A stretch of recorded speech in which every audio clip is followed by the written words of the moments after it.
Honourable Member for West Vancouver, Sunshine Coast, Sea to Sky Country. Merci bien, Monsieur le Président. Thank you. We live in an extraordinary time when Canadians are consistently expressing gratitude for our economic blessings. Again and again we hear of the evidence why our economy under our Prime Minister, Minister of Finance and this Conservative government is truly the toast of the world. The evidence is clear. Over 900,000 net new jobs since July 2009, the best debt-to-GDP ratio in the Western world, and an investment climate which Forbes magazine calls, well, #1 in the world, Mr. Speaker. My purpose in rising today is to highlight aspects of the environment which are integral to our economic success and which figure prominently in this budget 2013. And Mr. Speaker, I hope by the end of this debate my colleagues will share with me the notion that the environment is the economy, a notion that goes beyond the more traditional paradigm that suggests the economy and the environment must be in balance. And Mr. Speaker, I'm delighted to work in a House where we have a Minister of Environment who has worked relentlessly on improving climate change, both domestically and internationally, has done a sector-by-sector effective GHG assessment, and has recorded great accomplishments in responsible resource development, and with his predecessors has increased our parkland by over 50%. These are amazing accomplishments, Mr. Speaker. Mr. Speaker, every time we consider whether environmental and economic factors are in balance, we're suggesting that the environment and the economy are in conflict with one another. Another way to articulate this supposed polarity is that the one must make sacrifice for the other to advance. In other words, we tend wrongly to start our discussion from the notion that the economy and the environment are at war with one another. In encouraging Canadians to rethink the economy and the environment, let's have a look at the importance of this discussion. The organization Eco Canada, a foundation which was founded in 1992 and the country's largest online resource for environmental jobs, training, and recruitment, says that some 682,000 jobs in Canada are directly related to the environment. That is, that the people in those jobs spend 50% or more of their work time relating to the environment, a staggering number. And so, Mr. Speaker, today I'd like to point to our budget to reset the discussion around the notion that the environment is the economy. And as we discuss, perhaps instead, the quality of life of Canadians, instead of how the economy and environment are struggling against one another, our budget in its genius brings out many ways in which this government views our economy and environment to be interrelated and coexisting. So starting with this, let's call it a fresh view of the interrelated environment and economy, how can we continue with policies of economic growth? How must our processes be designed to evaluate infrastructure projects that might facilitate responsible resource extraction? Mr. Speaker, constituents of mine, as individuals and in groups, have consistently expressed their support for Canada's economic success, but also stood for responsible environmental practices befitting of a riding which many call the most beautiful place on earth. Some of these proud Canadians include David Bromley, a world-renowned environmental engineer, the Sea to Sky Fisheries Roundtable, including Roundtable Coordinator Dave Brown, Carl Halverson of the North Vancouver Outdoor School based in Squamish, and Squamish First Nation elder Randall Lewis. Other groups and individuals who've articulated to me clearly the priority on fisheries habitat issues include the West Vancouver Streamkeepers Group, including leaders such as John Barker and Mike Ackerley, and the Pacific Salmon Foundation, and the future of How Sound Society. So what's in this budget for fisheries? Well, Mr. Speaker, in the past and current sessions of this Parliament, ministers of fisheries and the environment have visited our riding and have heard directly from stakeholders such as those about whom I just spoke. And they've heard loud and clear about the importance of protecting fish habitat. I'm therefore especially proud to highlight two provisions in this budget which respond directly to concerns such as raised by these constituents. Firstly, Ottawa will contribute $10 million over 2 years across Canada for partnerships with local groups on fisheries and habitat conservation measures. And that's something that my colleagues and members right around this House ought to be rejoicing about, Mr. Speaker. There is a direct relationship between this budget and between millions of Canadian volunteers, anglers, and recreational fishers who will benefit from this excellent measure. And secondly, the Vancouver-based Pacific Salmon Foundation will see its funding increase from about $300,000 a year to $1 million as a result of changes in how the government allocates revenue from the sale of conservation stamps fishermen have to purchase when they acquire licenses. Mr. Speaker, the Pacific Salmon Foundation is one of the best organizations in Canada in terms of galvanizing volunteers and leveraging government funds many times over. So I'm delighted that this foundation has made its voice heard in such an effective way. Mr. Speaker, let's look at conservation and biodiversity. John Fraser is in Ottawa today, former Minister of Fisheries and of the Environment, and as you know, Mr. Speaker, former Speaker of the House whose 1991 decision influenced your recent decision concerning members' statements in the House. Mr. Fraser is one of many Conservatives who've created a strong environmental legacy. Among other things, he assisted Prime Minister Brian Mulroney to create the Acid Rain Treaty with the Americans to clean up our Great Lakes, and he contributed to the founding of a national park in what we now know as Haida Gwaii. So with the distinguished Mr. Fraser on Parliament Hill today, it's especially meaningful to refer to the remarkable record of this government regarding conservation and biodiversity.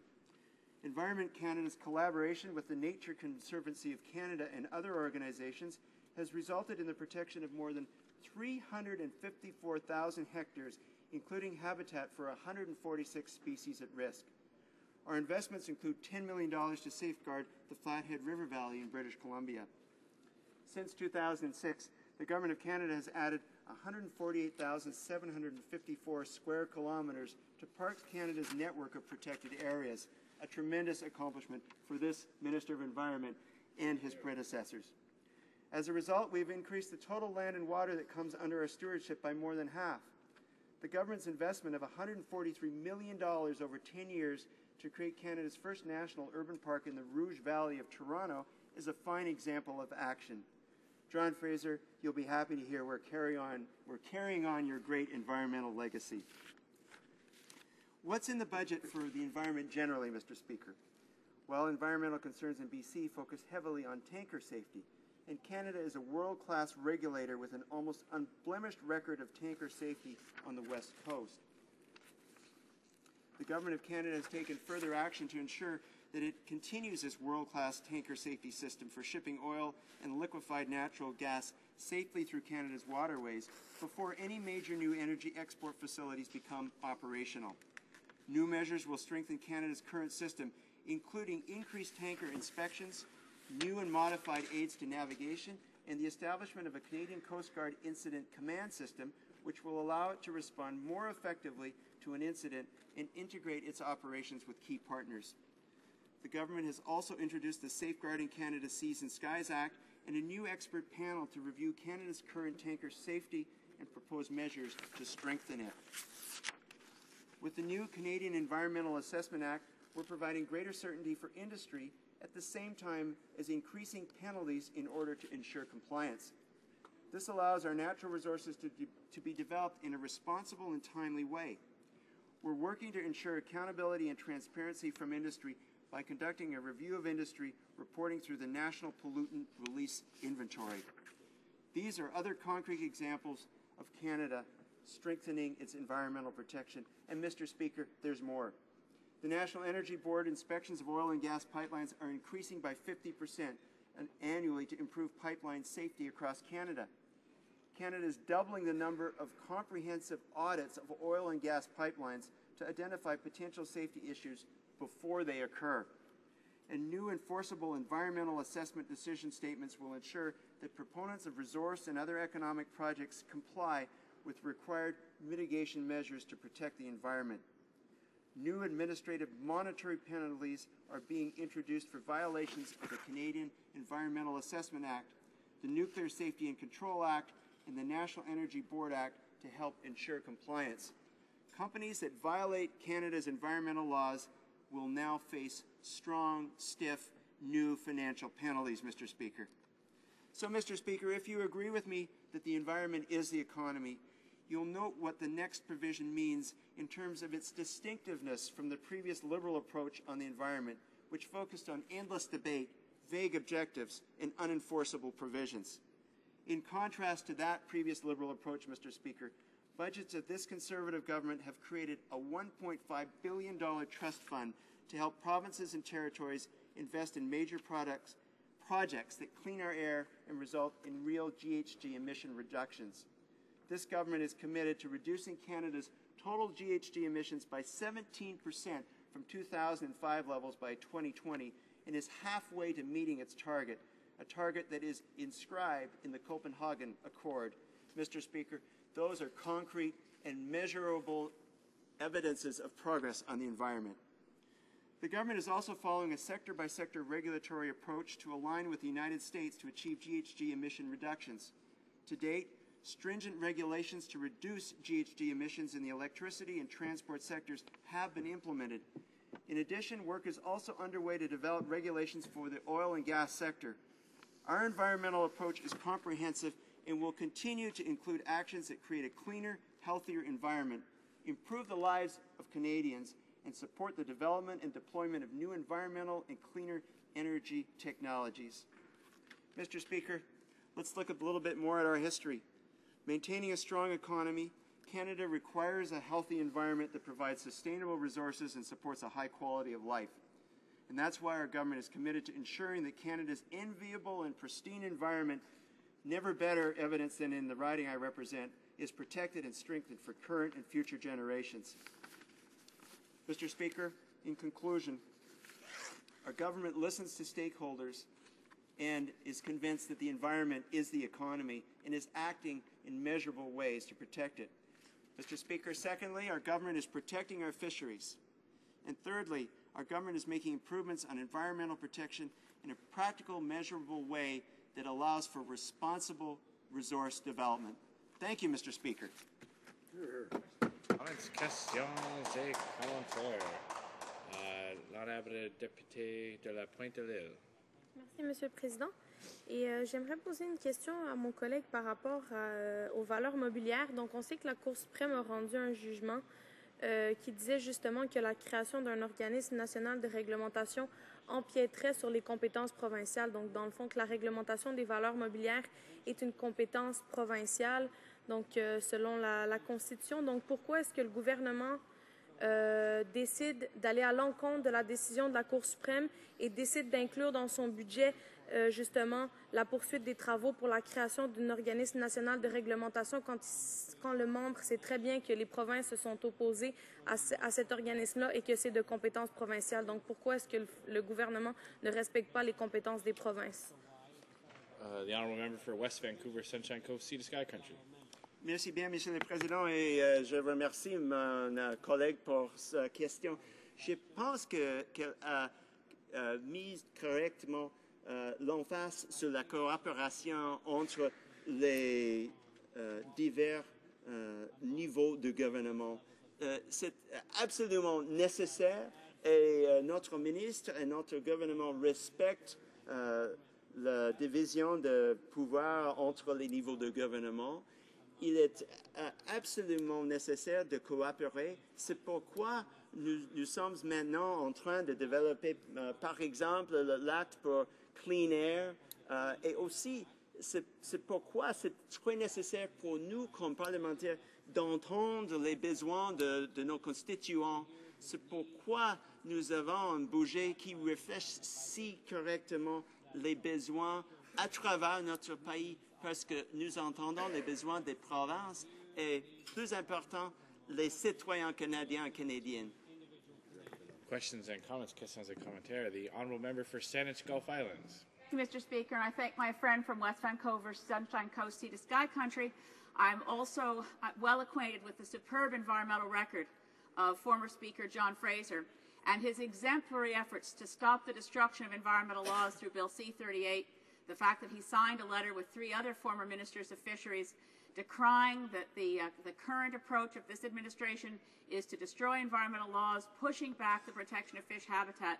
And as much as I think the world of the member for West Vancouver, Sunshine Coast, Sea to Sky Country, he couldn't be more wrong about what his administration and his party is doing to environmental laws in this country. It's absolutely so abominable to see SIA destroyed, the Fisheries Act weakened, and, by the way, the measures that he's described as being positive aren't included in the bill we're discussing today. Thank you, Mr. Speaker. The honourable member for West Vancouver, Sunshine Coast, Sea to Sky Country. Well, Mr. Speaker, I believe that we have a great contributor to debate in the member for Saanich Gulf Islands, and certainly she exemplifies the importance for our government to listen. Mr. Fraser has certainly been involved in that debate and will always be as long as he has a breath to breathe, and he has provided some very good constructive criticism for our government. And I want to give great credit to our Minister of Environment and our Minister of Finance for the way they have listened to those. And that's why we have such ingenious provisions in this budget, Mr. Speaker, provisions which reflect the needs of Canadians, provisions which, for instance, invest $10 million in partnerships with groups across Canada. They're the engines of protection of habitat. They galvanize volunteers. They understand the on-the-ground need of the fish and of the habitat. And, Mr. Speaker, our government will be standing with those people across Canada as we protect our habitat and produce an environment that is not only as good as, but is better than the one that we inherited. Thank you, Mr. Speaker. There's enough time for a very brief question or comment. The honourable member for Winnipeg North. Very quick question. The government will spend $95,000, 95,000 tax dollars for a 30-second ad during a hockey game or something of this nature. My question is that it takes, in Winnipeg North, about $300,000 of government money will ultimately allow for 60 summer jobs for students. So 3 ads would have covered the cost of that particular program. And my question to the member is, does he believe that Canadians would rather see the Government of Canada invest in student summer jobs or propaganda in the television promo ads that they're having on the Economic Action Plan? There are about 25 seconds left for the honourable member for West Vancouver. Mr. Speaker, it would be far more credible if my colleague, whom I admire greatly for his intellect and his rhetoric, offered occasionally the support for the government that you might have expected, support for measures like accountability and transparency, which he's referring to now. Which government brought in the most sweeping accountability provisions in Canadian history? Which government puts its focus on transparency every day in its operations? It's this Conservative government, Mr. Speaker. So it's hard to take an out-of-context criticism of one particular thing when this member is consistently on his feet, not voting for the provisions we're talking about today, a budget and environmental measures that are bound to pull us forward into a cleaner and healthier environment. Thank you, Mr. Speaker. Debate.